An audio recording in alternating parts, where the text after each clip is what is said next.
All right, let's talk about innovation. When you hear that word, what's the first thing that pops into your head? For a lot of us, it's this picture of a sudden stroke of genius, a flash of lightning that changes everything. But today, we're going to pull back that curtain, move past the romance, and get real about how innovation actually works. Right? It's that classic eureka moment. The lone inventor tinkering away, and then bam, a world-changing idea just appears out of nowhere. I mean, it's a great story, it makes for an awesome movie, but it's mostly a myth. And that myth is kind of a problem because it completely hides what's really going on behind the scenes. So let's just lay it all out. The myth tells us it's all about a lone genius having a sudden breakthrough with one single brilliant idea. The reality, though, it couldn't be more different. Innovation is almost always just plain hard work. It's a grind. It's about testing things, seeing them fail, adjusting, and trying again, all within an organized system. And this quote just hits the nail on the head. You can't just throw a giant pile of cash at a problem and expect a brilliant innovation to pop out the other side. Studies have shown that having a bigger R&D budget doesn't guarantee success. The key thing to remember is this. Innovation is always going to be uncertain, but you can seriously boost your odds of success by having a smarter process. Okay, so if it's not a magic trick, and it's not just about money, then what is it? What's the actual recipe here? What are the key ingredients you need to make an innovation project work? Let's break it down. It really all comes down to these 4 big factors. Think of them like the 4 legs of a table. If any one of them is weak, the whole thing comes crashing down. You need the right product, the right organization supporting it, the right process to build it, and the right understanding of the market. They're all equally important. So what do these actually mean? Well, for the product, it's not enough for it to just be new. It has to be noticeably better than what's already out there. For the organization, you need real buy-in from the top, with actual time and money dedicated to the project. The process needs to have a clear structure, with actual moments where you decide, do we keep going or do we pull the plug? And finally, the market. You've got to know who you're selling to, and just as important, is now the right time. Okay, let's zoom out for a second. Because a fantastic project can still totally fail if it's born into the wrong environment. So what makes an entire organization truly innovative? You can have the most amazing idea and a rock-star team, but if the company culture around them is all about avoiding risk and punishing failure, they are going to hit a brick wall. A supportive environment isn't just a nice-to-have. It's absolutely essential if you want innovation to happen more than once. And here are the 5 building blocks for that environment. It all starts from the top, with a clear strategy and leaders who actually champion new ideas. Then you need a culture where people feel safe enough to try things and maybe even fail. You need a real innovation policy, not just talk, but actual goals and resources. And finally, the very structure of the company has to encourage people to work together and share ideas. Now this is a really big idea. Every organization is basically trying to do 2 things at the same time. On one hand, you have to exploit. That means making your current business better, more efficient, cheaper. But at the exact same time, you have to explore. You have to search for what's next, take some risks, and discover brand new things. The tricky part, most companies are way better at the first thing than the second.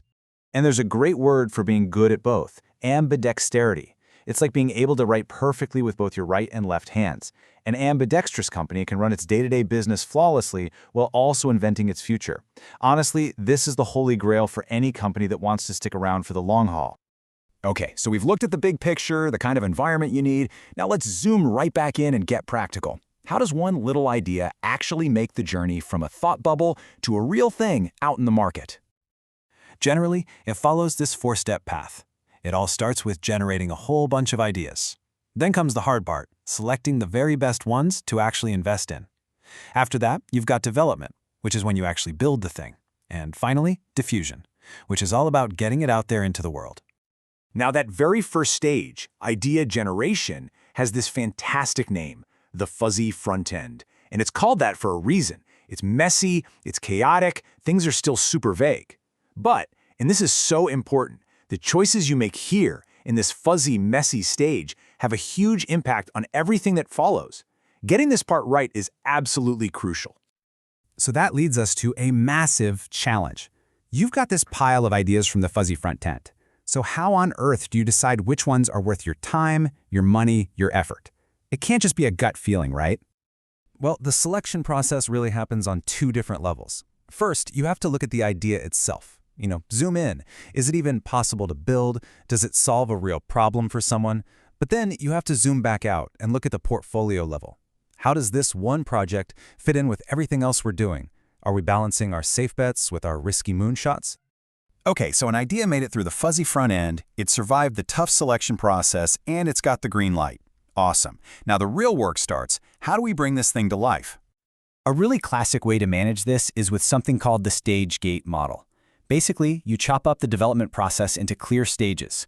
And at the end of each stage, there's a gate, a formal review where you make a very deliberate go or no-go decision. This forces everyone to be disciplined and stops you from pouring good money into a project that's just not working out. But development is rarely a perfectly straight line. So to go along with that structured approach, a lot of teams use the idea of a minimum viable product, or MVP.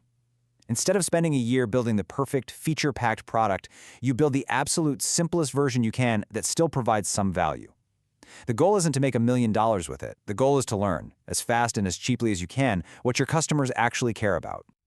So, there you have it. We've gone from the myth of the lone genius all the way down to the nuts and bolts of MVPs and stage gates. Let's wrap it all up. If you take away just one thing from all this, let it be this. Innovation is not a lottery ticket. You don't just buy one and hope you get lucky. It's a disciplined, manageable process. It's all about systematically taking something that's uncertain and turning it into something of real value. So, to recap the big points. First, ditch that romantic myth of the lone genius. Real success comes from a solid process and a supportive culture. Second, remember to balance those two acts, running today's business while you're inventing tomorrow's.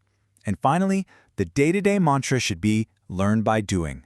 Build things, test them, get feedback, and do it all over again.